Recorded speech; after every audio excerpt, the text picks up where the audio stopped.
तो चलिए बच्चों, आज मैं आपको गणित के कुछ ऐसे प्रश्न बताने वाला हूं जो बोर्ड एग्जाम में हर साल पूछे जाते हैं। और निश्चित रूप से आप सभी जानते हैं, यदि आपको अच्छा से अच्छा नंबर लाना है तो आपको क्या करना होगा, गणित को स्टेप बाय स्टेप हल करना है। क्योंकि गणित में स्टेप में नंबर मिलता है, मतलब आपने अगर 4 स्टेप सही हल किया तो उस 4 स्टेप के आपको नंबर मिलेंगे। उसी प्रकार आपको विज्ञान को भी समझने की आवश्यकता होती है। गणित और विज्ञान को अगर आपने अच्छे से बना लिया तो बाकी के आपके जो पेपर है वो अपने आप अच्छा बनता है। तो क्योंकि हमें गणित और विज्ञान को अच्छा बनाना है तो आज मैं गणित के कुछ ऐसे प्रश्न लाया हूं जो हर साल बोर्ड एग्जाम में पूछे जाते हैं। और निश्चित रूप से आप देख सकते हैं, ये जो प्रश्न आपको दिखाई दे रहा है वो यूनिक टाइप का है, क्योंकि यहां पर देखिए हमने वर्गमूल ले रखा है। और वर्गमूल वाले जो प्रश्न होते हैं अक्सर पूछे जाते हैं और बच्चे इसमें कंफ्यूज हो जाते हैं। लेकिन मैं आपको एक चीज बता दूं, आपको बिल्कुल भी कंफ्यूज होने की आवश्यकता नहीं है, आपके बहुत अच्छे नंबर आएंगे।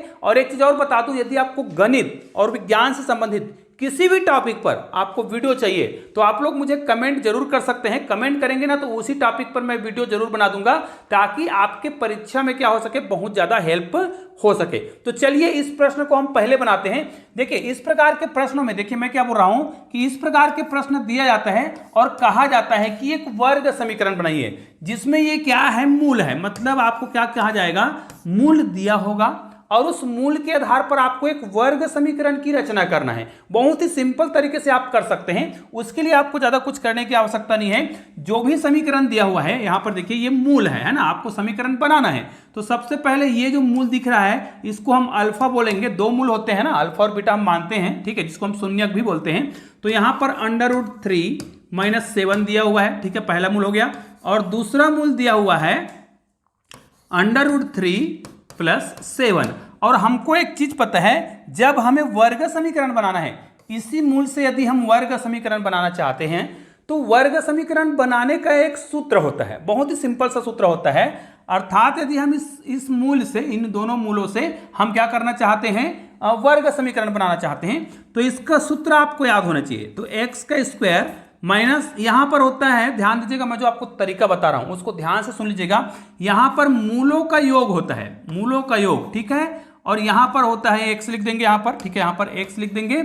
और यहां पर होता है प्लस और यहां पर होता है मूलों का गुना, ठीक है, =0। ये है हमारा सूत्र। अब इसी सूत्र के आधार पर आपको गणित को बनाना होता है। लेकिन कई बच्चे जो है क्या करते हैं, यहाँ पे गलती कर जाते हैं। और गलती कहाँ करते हैं, सूत्र तो बिल्कुल सही लिखते हैं, हाँ, कई बच्चे क्या करते हैं, मूलों का जो गुना है वो यहाँ पे लिख देते हैं और मूलों के योग को यहाँ पे ले आते हैं। ऐसा आपको बिल्कुल भी नहीं करना है। चाहे तो इसको आप शब्दों में भी लिख सकते हैं, मैंने इसको सूत्र रूप में लिखा है। अब देखिए, अगर ये हमारा वर्ग समीकरण बनने वाला है तो उसके लिए हमें मूलों का योग चाहिए और मूलों का गुना चाहिए। तो आपको क्या करना है, ये जो हमने मूल बनाए हैं, 2 मूल जो दिया होता है, उनमें से किसी एक को आपको अल्फा मानना है और किसी एक को बीटा। तो आपको क्या करना है, देखिए यहां पर हमें मूलों की योग की आवश्यकता है। मतलब अगर ये हमारा समीकरण नंबर 1 है तो यहां से हमें क्या करना पड़ेगा, मूलों का योग निकालना है, ठीक है। तो मूलों का योग कैसे निकालेंगे, यहां पर जो हमें दिख रहा है, यहां पर देखिए अल्फा, देखिए हम मूलों का योग निकाल रहे हैं, अल्फा प्लस बीटा। आपको यहां पर शब्दों में भी लिखना है तो शब्दों में लिख सकते हैं मूलों का योग। मैं यहां पर केवल मूलों का योग को अल्फा प्लस बीटा लिख रहा हूं। अब इस मूलों का योग को आपको निकालना है, तो आप क्या करिएगा, यहां पर देखिए हमें क्या करना है, √3 - 7, ठीक है, हमें मूलों का योग करना है। तो यहां पर हम प्लस लिख देंगे, फिर यहां पर दिया है √3 और +7, ये हो गया। देखिए चूंकि हम जोड़ रहे हैं इसलिए यहां पर हमें ब्रैकेट लगाने की आवश्यकता नहीं है। अब देखिए ये √3 है, ये भी √3 है ना, और दोनों में प्लस का चिन्ह है। चूंकि यहां पर √3 और √3 कितने बार आया है, 2 बार आया है, ऐसा कहा जाए तो यहां पर इसको हम जोड़ सकते हैं 2 √3। लेकिन ये ऋण 7 है और ये +7 है, दोनों क्या हो जाएगा, आपस में कट जाएगा, एक प्लस है और एक माइनस है। तो आपके पास अल्फा प्लस बीटा का मान जो है कितना आ गया, 2 √3 आ गया है, ठीक है। तो इसको हम यहां पर लिख देते हैं ताकि हमें दूसरा जो प्रश्न है उसको बनाने में सुविधा हो, ठीक है। तो इतने भाग को मैं डिलीट कर देता हूं यहां से और इस उत्तर को मैं लिख देता हूं यहां पे बगल में लिख देता हूं, ताकि हमारे पास और जगह बच जाए, ठीक है। तो इसका उत्तर कितना आ रहा है, 2 √3 आ रहा है। उसी प्रकार आपको मूलों का क्या निकालना है, गुना निकालना है, तो अल्फा × बीटा। अब यहां पर आपको ध्यान से देखना है, कैसे देखिएगा, यहां पर क्या करेंगे, अल्फा × बीटा, तो ये अल्फा का मान है, तो यहां पर √3 -7 है, केवल 7 है ये, ठीक है। इसको हम ब्रैकेट में क्यों लिख रहे हैं? क्योंकि जब भी आप गुना की संक्रिया करें ना, तो गणित को बनाना है और आपको सरल बनाना है, सही बनाना है, तो ब्रैकेट का उपयोग जरूर करें। फिर यहां पर हम क्या करेंगे, इसको लिखेंगे √3 + 7। अब यहां पर देखिए, एक बार प्लस है और एक बार माइनस है, और इसका सूत्र आप जानते हैं, अगर a + b दिया है, दिखेगा, और a - b दिया है ना, एक बार प्लस और एक बार माइनस दिया है, तो इसका मान क्या होता है, a² - b²। इस सूत्र का प्रयोग कर सकते हैं, जहां पे a की जगह, मतलब यहां पर देखिए, अगर हम a माने तो a के स्थान पर √3 आया है और b के स्थान पर 7 आया है, ये देखिए दोनों को। तो इसको हम किस रूप में लिख सकते हैं, या तो हम इस प्रकार लिखेंगे, √3 का स्क्वायर लिखेंगे, फिर -7 का स्क्वायर लिखेंगे। अब दोनों को यदि हम हल करते हैं तो हमारे पास क्या मिल जाएगा, ये मूल को तो हम यहाँ पर ले जाते हैं, हमें सूत्रों से आवश्यकता है, सूत्र की आवश्यकता है, इस सूत्र में हम मान रख के हल कर सकते हैं, ठीक है। इसको देखो, अगर हम √3 का वर्ग करेंगे तो कितना आएगा, 3 ही आएगा। 7 का वर्ग करेंगे तो 49 आएगा।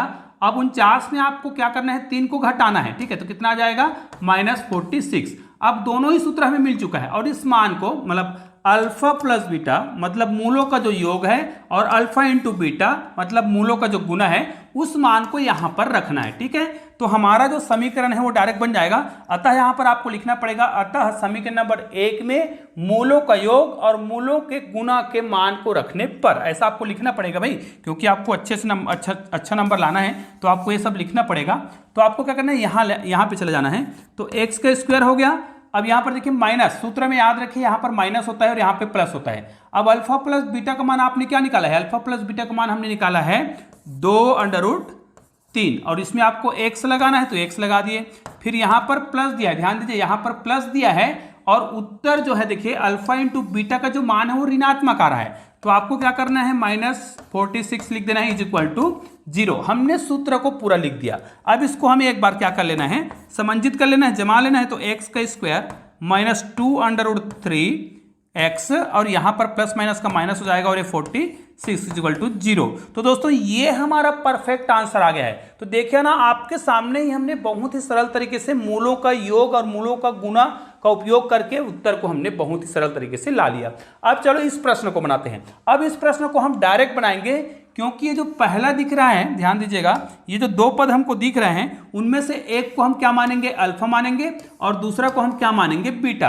अब इस अल्फा और बीटा के आधार पर हमें क्या करना है, एक वर्ग समीकरण का निर्माण करना है। और ये दो मूल है ना, मूल है जिसको हम लोग शून्यक भी बोलते हैं। तो इस मूल के आधार पर, ये पहला मूल है और दूसरा मूल है, दोनों मूल के आधार पर हमें सूत्र निकालना है ना, वर्ग समीकरण बनाना है। और सूत्र हम जानते हैं कि x² - अल्फा प्लस बीटा होता है ना, मूलों का योग x, और प्लस होता है अल्फा इंटू बीटा मतलब मूलों का गुना।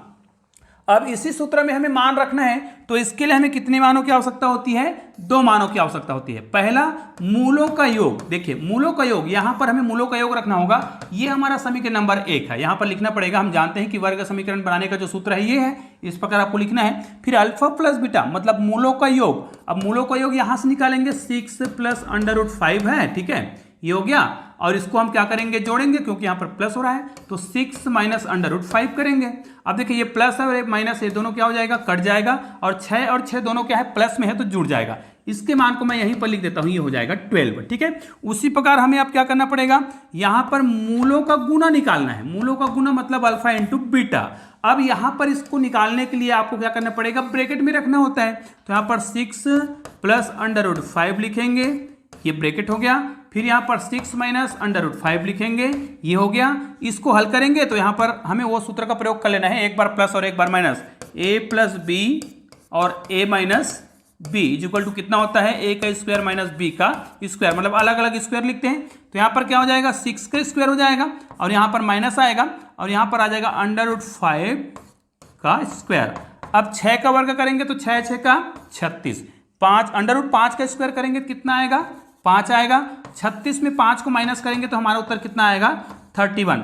जो संख्या बड़ा है, बड़ा कौन सा है, 36, और 36 में 5 को घटाएंगे तो 31 आएगा। चूंकि प्लस बड़ा है, मतलब 36 बड़ा है, तो यहाँ पर 31 आएगा।